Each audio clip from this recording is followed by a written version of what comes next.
Hi, Tracy. Oh, wow, you put yourself up for stage. Excellent. Hi again. Really nice.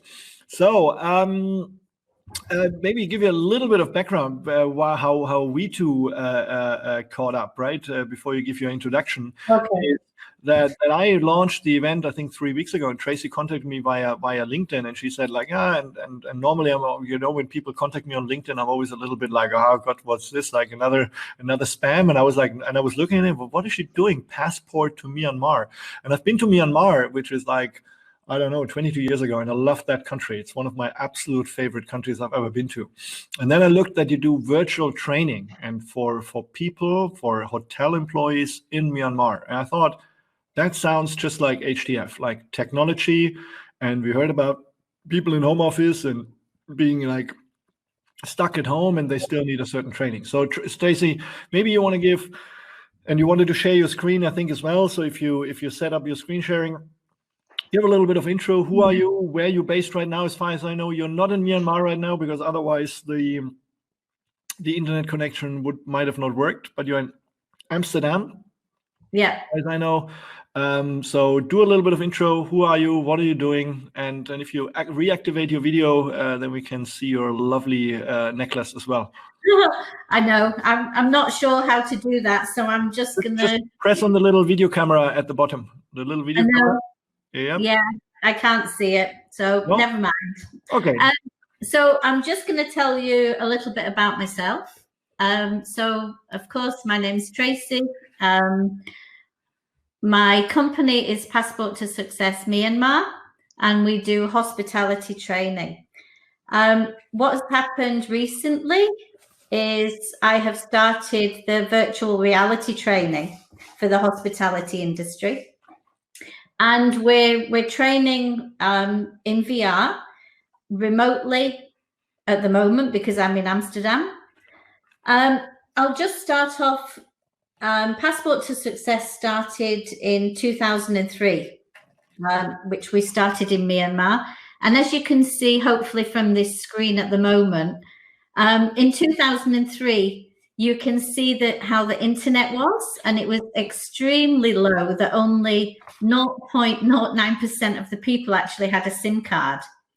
And by the year 2000, and actually 2019, we had over 64 million people had a SIM card. Wow. With a population of 54 million, so which is quite phenomenal. And the prices, of course, went from 3,000 to now you can get one for 1,000. It's phenomenal what has been happening. And after 2012, lots of new hotels started to come. And because the hotels started to arrive, they didn't think about how they were going to start staff training.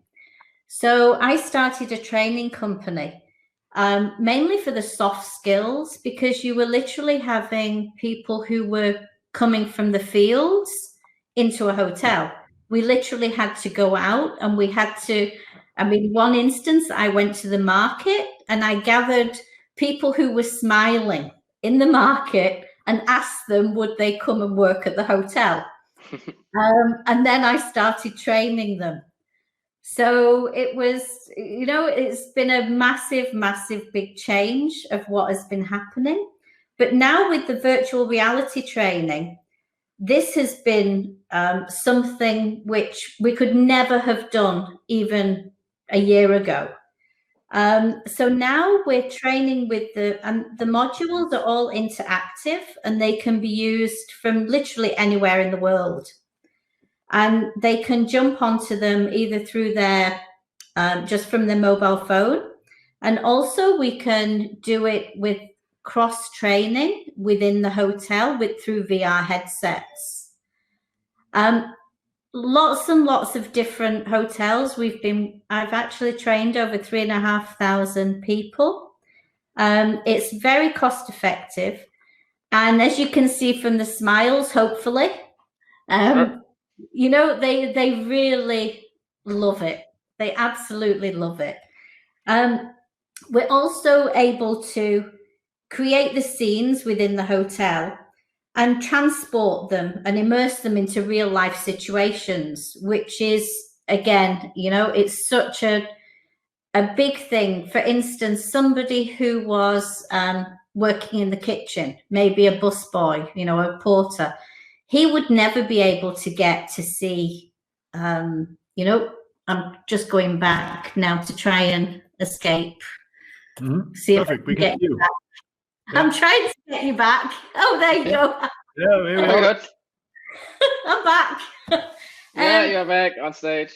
Yeah. So the one of the main things is, I'm very much a people person, and I want to be able to upskill, even if I can get somebody from a market who has got a smile, doesn't speak English, and yet 5 years later, he's now working in a 5-star hotel with his, with his pride. And if he hadn't smiled at me in the market, this would never have happened. And these are the stories. And why I went into the virtual reality also was to be able to, as the hotels are increasing, there's still not enough people who are there who have been trained.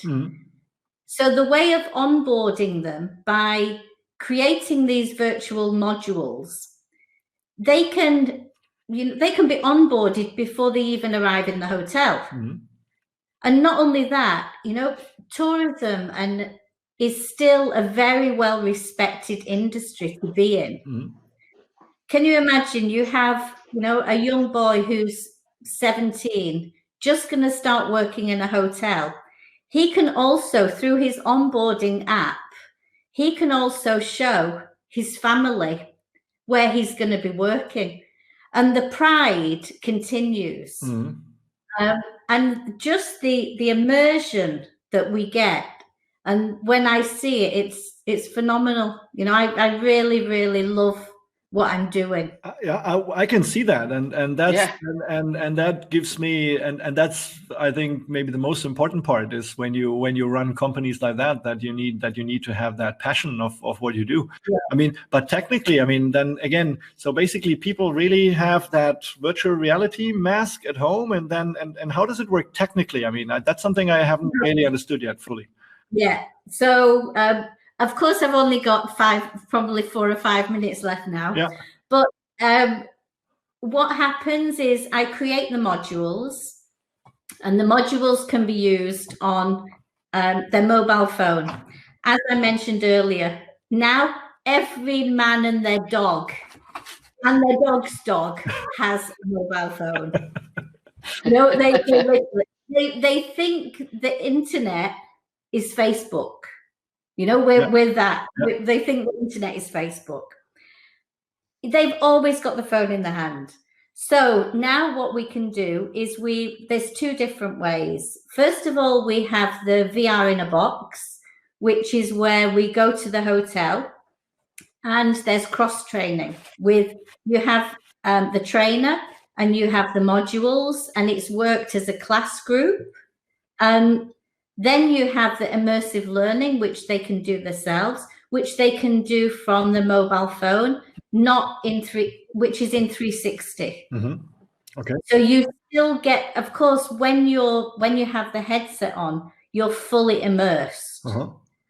But just the first instance, when they're using it from the app for the onboarding, for instance. They actually can physically walk through the hotel, through the onboarding, ask questions.